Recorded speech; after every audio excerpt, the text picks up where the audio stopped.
बोलत आहे प्रसाद कावळे.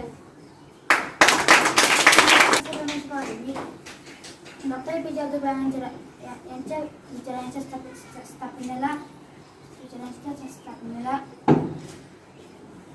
पाचवी माळा पण करण्याचे भाग्य मला लाभलेले आहे.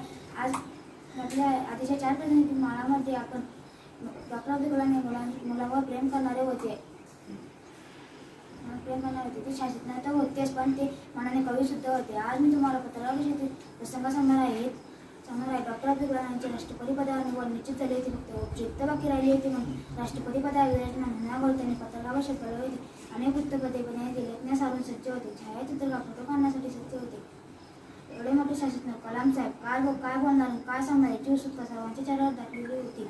वाढ राष्ट्रपती येण्याची सर्वजण वाट पाहत होते. सर्वांचे श्वास रोखलेले होते. तेवढ्यात कलाम साहेबांनी दालनात प्रवेश घेतलेला होता. पत्रकारांनी उभे राहून मानवंदना दिली होती. पत्रकार खाली बसले तरी ते गंभीर होते. त्यांची ती अवस्था पण कलाम साहेब म्हणाले, आजच्या या सुंदर दिवशी आपण हसायला हवे. हसण्यासाठी कुठे पैसे लागतात? कलाम साहेबांच्या हलक्या फुलक्या शरीरानंतर पत्रकारांविषयी जाण आली. मग प्रश्नोत्तराची झेपासतील झेपावून लागली. एवढे बोलून माझे 2 शब्द संपले.